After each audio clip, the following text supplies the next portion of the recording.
El Evangelio de Marcos, ahí en el capítulo 5, nos lleva a una historia muy particular que sucede en un lugar llamado Gadara, en una región llamada Decápolis, cuya traducción es 10 ciudades, y en efecto, eran 10 ciudades que habían sido colonizadas por los griegos por el año 200 antes de Cristo. Gadara, una de las 10 ciudades de esta región, estaba ubicada frente al mar de Galilea sobre un acantilado, es decir, había un precipicio enorme entre la tierra y el mar y una cañada o una bajada por donde bajaban los marineros al mar. Y hasta allí, dice el relato del Evangelio, que llega Jesús con sus discípulos, donde inmediatamente al bajar de la barca, viene a su encuentro un hombre desquiciado, un hombre fuera de sí, que era poseído por espíritus demoníacos. Y antes de entrar en los acontecimientos de ese día, es necesario señalar que los griegos eran asiduos a las prácticas ocultistas y sucede que la adivinación, el espiritismo, la hechicería y todo esto trae consecuencias. Porque donde hay ocultismo se mueven entidades espirituales de maldad. El ocultismo viene y trastorna al individuo en dos aspectos. En el aspecto psicológico, porque claramente lo altera psicológicamente y lo transforma también en el aspecto espiritual, porque le afecta también profundamente a nivel espiritual. Y en el caso de este hombre que relata el Evangelio de Marcos, su trastorno no solo fue a nivel psicológico, sino que también afectó su área espiritual. Dicho sea de paso, el trato con Satanás, el trato con el mal y el trato con el demonio saca a los hombres de la normalidad, saca a la gente de su normalidad. Ahora, tener gente con estas características en un lugar, y particularmente el hombre que narra Marcos 5, era un problema no solo para él, no solo para su familia, sino un problema para toda la ciudad donde él vivía. ¿Por qué? Porque si usted lee detenidamente el pasaje paralelo de Lucas, dice que era un hombre que no se vestía, un hombre que andaba desnudo por todas partes. Es decir, permanentemente estaba dando un espectáculo obsceno. Para él no había barrera entre lo privado y lo público. No tenía noción de lo íntimo. Había roto con ese principio que tiene toda sociedad de que hay algo que pertenece al pudor, a la intimidad, a la privacidad. Y era imposible controlarlo porque la gente trataba de retenerlo, trataba de atarlo, pero parece que tenía una fuerza descomunal que rompía las ataduras y siempre se escapaba. Era imposible ponerle límites y perturbaba a la ciudad, porque dice que se pasaba en los sepulcros dando gritos de día y de noche. Ahora pensemos que en una ciudad como esta, con prácticas espiritistas, que piensan acerca de los muertos con ciertos temores, el hecho de que estuviera en los sepulcros y vagara y gritara por las noches, por supuesto despertaba el temor supersticioso de la gente, porque pensaban seguramente que tenía conexión con los espíritus de los muertos entre los cuales se estaba moviendo. Entonces, claramente este hombre perturbaba a toda la ciudad. La ciudad no tenía descanso ni de día ni de noche y para colmo gritaba dentro de los sepulcros. Ahora, sobre la fisonomía de la provincia de Decápolis, es un territorio asentado sobre piedra caliza, donde hay muchas cuevas, cuevas que eventualmente eran elegidas para que la gente sepultara a sus muertos. Entonces, imagínese a este hombre desnudo, gritando entre las cuevas, muchas de ellas convertidas en sepulcros. Era un espectáculo terrorífico para toda la gente común. Seguramente había gente que al verlo huía aterrorizada y lamentablemente nadie podía hacer nada al respecto. Era un hombre que se había transformado en un problema social permanente, obsceno, sin ley, violento y desesperado, y estaba allí. Era el siniestro personaje de la ciudad. Por supuesto, todo el mundo lo conocía porque perturbaba a todo el mundo. Ahora no solo era un problema para la ciudad, no solo era un problema social, sino también era un problema para él mismo. Este hombre gadareno, desnudo, que corre por las cavernas, evidentemente se lastima y no lo puede evitar. Dice que se infería golpes a sí mismo algunas veces porque no tenía control sobre su cuerpo. Ahora este hombre, espiritualmente hablando, había roto con algo que es fundamental, que es el proyecto de Dios para todo ser humano. El proyecto de Dios no era que él fuera eso, porque cuando Dios hizo al hombre, no lo hizo en el propósito de que llegara a estos excesos ni a estas calamidades. Fuimos creados a imagen de Dios. ¿Para qué? Para ser señores de la creación, para tomar autoridad sobre las cosas, no para ser dominados por las cosas. Y este hombre, el pecado, el mal, las malas prácticas, los tratos con Satanás, fueron desdibujando en él la imagen de Dios, y al verle no vemos a ningún señor de la naturaleza, sino a un hombre que está esclavo de su existencia. Era un esclavo espiritual, así como vemos a tantos esclavos en este tiempo. El adicto al alcohol, el adicto a la droga, el adicto al juego, es un esclavo que ha perdido su señorío, ha perdido su condición, la condición que Dios le dio de dominar las cosas. Ahora él está, el dominado es él, dominado por el vicio, así como algunos son dominados por el cigarrillo y se destruyen los pulmones fumando. Otros son dominados por la marihuana o por la cocaína o por la sustancia que sea y destruyen su cerebro, sus neuronas. Es una forma de perder el señorío, de perder la autoridad, de perder el dominio sobre las cosas. Y este gadareno cayó aún más bajo, porque no conservaba nada de lo que nosotros designamos como humano. Se asemejaba más a una bestia y uno dice, bueno, a esto es lo que llega el hombre cuando se aleja de Dios. En algún momento de su vida aquel hombre fue un hombre normal, pero se fue degradando como persona hasta encontrarse en el estado que expresa el relato, incapacitado para la vida social. Y cuando uno ve a los alcohólicos, a los drogadictos, son gente incapacitada para la vida social, pero además perturban a la parte sana de la sociedad que no hace estas cosas. Ahora el relato bíblico dice que el Señor llega a ese lugar y entonces aparece este hombre endemoniado y todo, y se arrodilla delante de él. Es decir, la presencia de Jesús en ese lugar lo pone en crisis. Es un choque la presencia de Dios a la vida de él. Provoca una crisis muy profunda en su interior y le dice, ¿qué tienes conmigo, Jesús, Hijo del Dios Altísimo? ¿Qué tienes conmigo, Jesús, Hijo del Dios Altísimo? Ahora, el reconocimiento de Jesús como el Hijo del Dios Altísimo era algo que discutían todos en Israel. Un fariseo nunca lo hubiera calificado hacia Jesús, pero este que tenía relación con entidades espirituales sabía muy bien delante de quién estaba y sentía la presión de quien estaba delante de él.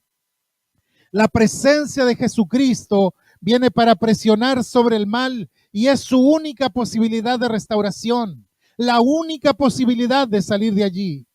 Y Jesucristo manifiesta en esto su poder, el mismo poder con el que había calmado la tormenta, el mismo poder con que había levantado a Lázaro de la tumba, lo manifestará en él, restituyéndolo, gloria a Dios. Y acá sucede algo que es muy interesante, sobre lo cual me quiero detener porque creo que es donde está el nudo, el meollo de lo que quisiera que tengamos en cuenta como una reflexión final en esta hora. Se produce un hecho que tiene dos escenarios diferentes. Por un lado, Jesús sana al gadareno, llevándole a recuperar el juicio cabal y que recupere el dominio de sí mismo, que recupere su autoridad del hombre, de hombre, y entonces se vista, se ponga ropa inmediatamente. Y eso es lo que hace el Señor. Y este hombre deja de vagar y cambia totalmente su forma de ser y su forma de actuar, porque ahora está en su juicio cabal. Y por otro lado, si usted corre imaginariamente la cámara de esta película, usted puede ver a 2000 cerdos desbarrancándose por el precipicio al mar. ¿Por qué? Porque según el relato, los demonios que oprimían a este varón pidieron a Jesús poder pasarse a los cerdos, y acto seguido estos animales se dirigieron al acantilado, se desbarrancaron y se ahogaron allí. Entonces hay dos cosas. Tenemos por una parte el enfermo, el endemoniado, que sana y vuelve a su juicio cabal, y un poco más allá, 2000 cerdos muertos flotando en el mar. Un gran contraste. Y el verso 15 de Marcos 5 dice que los habitantes de aquel lugar vienen a Jesús y ven al que había sido atormentado del demonio y que había tenido la legión sentado, vestido y en su juicio cabal. Y escúchelo bien. Y tuvieron miedo. Y tuvieron miedo. Y uno se pregunta, ¿de qué tuvieron miedo? Si de alguien debían tener miedo, era del hombre que gritaba, que se golpeaba y demostraba una fuerza descomunal. Pero ahora este hombre está sano, se muestra cuerdo. Entonces, ¿de qué pueden tener miedo si ahora tienen a un hombre que ha sido sanado y vuelto a la cordura? Esto no es para asustarse. Lo otro era para asustarse, pero esto no. El Señor había hecho una obra restauradora y sin embargo, dice el pasaje que cuando llegaron, tuvieron miedo. Toda persona que se acerca a Jesús es sacada de la enajenación del pecado para llevarlo a la normalidad. Todos los que se acercan a Jesús habían perdido su señorío y la habían perdido porque eran esclavos del pecado, esclavos de la lujuria, esclavos de la codicia, de la avaricia, de la envidia, de la soberbia, y vienen a Jesús y Jesús los restaura. Y aquí tenemos a un hombre completamente restaurado. Claro, la ciudad había tenido que pagar un precio, y el precio era que se habían desbarrancado los cerdos, y los cerdos eran el negocio. Entonces, implícitamente, Jesús le está proponiendo una sustitución. Le está diciendo, señores, dejemos esta inmundicia que se muera, pero salvemos al hombre. Pero ellos tuvieron miedo. Ellos tuvieron miedo. ¿Y por qué tuvieron miedo? Porque tenían que elegir. Tenían que elegir entre que este Jesús se quede entre nosotros y empecemos a tener problemas con los cerdos, o que se vaya y que sigamos con los endemoniados. Y realmente el temor de ellos fue ese. Esto es muy lindo, es beneficioso para la ciudad, pero hay que pagar un precio y no estamos dispuestos a pagar ningún precio. Entonces tomaron una decisión, y la decisión que tomaron fue que Jesús se vaya. Y fueron muy gentiles con Jesús, porque dice el pasaje, y le rogaron que se fuera de sus contornos. Es decir, se lo dijeron amablemente, diplomáticamente. Ellos fueron educados, no lo echaron, lo hicieron con cierta cortesía, pero le dijeron, no te queremos con nosotros. Y Jesús se fue. En otras palabras, perdieron la oportunidad de su vida porque prefirieron los cerdos, eligieron los cerdos en vez de la vida. ¿Sabe? Prácticamente desde que nacemos tenemos que elegir. Cuando niños elegimos nuestros juguetes, elegimos nuestros amigos. A medida que llega la adultez hay elecciones más importantes. La profesión, por ejemplo. Hay que elegir el cónyuge, la educación de los hijos, una vez que ya somos padres. Son elecciones importantes y la vida siempre es elección. Siempre es elección. Y hay elecciones morales también. Elegir entre la corrupción y la honestidad, por ejemplo. Elegir entre la verdad y la mentira. Y de acuerdo con las elecciones que nosotros hagamos, son los resultados que después vamos a tener. No tenemos que quejarnos de los resultados. El que elige los cerdos va a tener cerdos.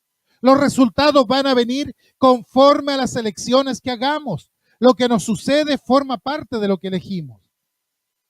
Si ponemos como referente de vida a un delincuente, ¿qué podemos esperar después? Elegimos los cerdos, tenemos cerdos. Y me temo que esto es lo que nos está pasando como sociedad. Estamos eligiendo permanentemente a los cerdos. Nos hemos alejado de las leyes de Dios. No respetamos la vida humana. No respetamos la familia. No respetamos la integridad de la persona. No respetamos la educación de los hijos. En síntesis, estamos eligiendo a los cerdos. Cuando decimos que un matrimonio homosexual es lo mismo que un matrimonio heterosexual, estamos eligiendo los cerdos. Cuando decimos que un feto es una masa orgánica sin importancia, estamos eligiendo los cerdos. Cuando decimos que un niño puede optar por el género que más le guste, estamos eligiendo los cerdos. Es decir, la elección es lo que marca después lo que nos pasa. Si yo elijo los cerdos, ¿qué espero tener después? Ahora también hay elecciones espirituales. Estamos continuamente eligiendo. Podemos elegir la bendición de Dios respetando la familia, respetando el hogar, la sexualidad. Respetamos todo eso y vamos a tener la bendición de Dios. Todos los problemas sociales, morales y espirituales que tenemos hoy es porque nos hemos alejado de lo que Dios ha ordenado. Tenemos un código civil donde el adulterio ya no es causa. Es decir, si seguimos eligiendo los cerdos, vamos a tener el resultado de los cerdos. Y fíjense que Jesús no dijo, no, yo me quedo porque ustedes me necesitan, no. Ustedes quieren que yo me vaya, yo me voy. Jesús no va a insistir, Él no se va a quedar donde no es invitado.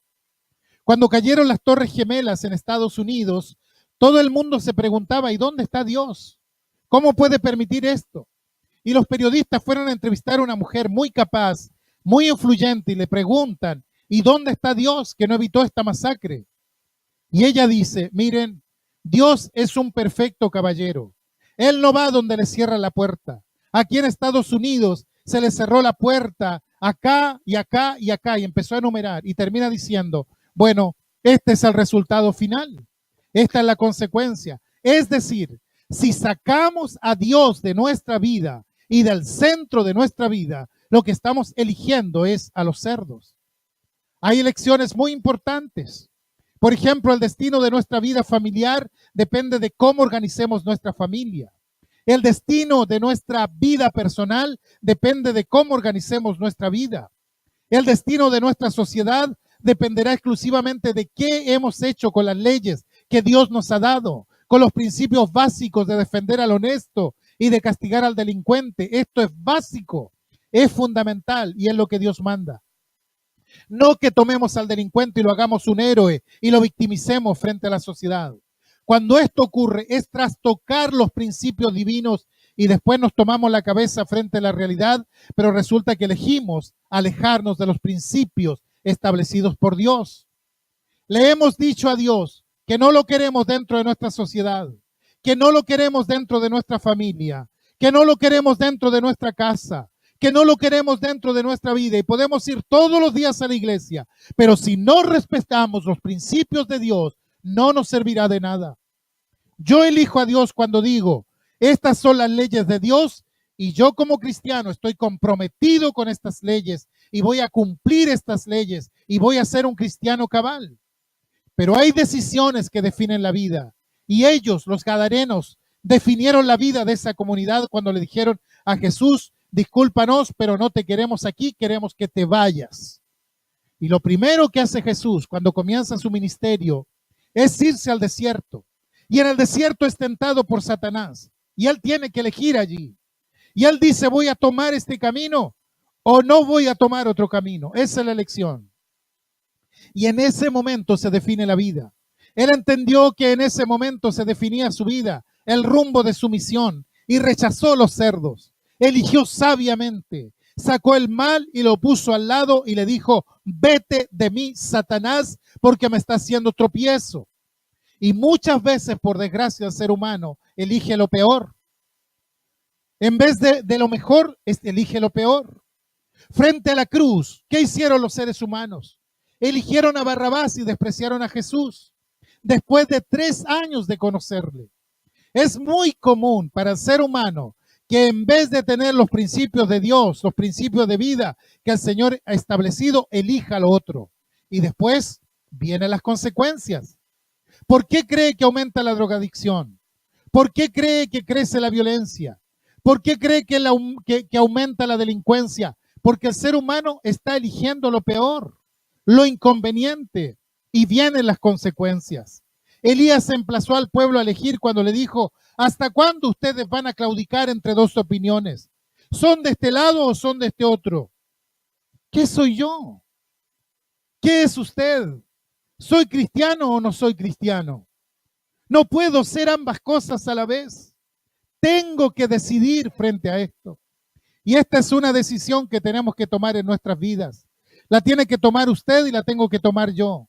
Y si opto por seguir a Cristo, yo tengo que respetar los principios de Dios. Tengo que comprometerme con los principios de Dios.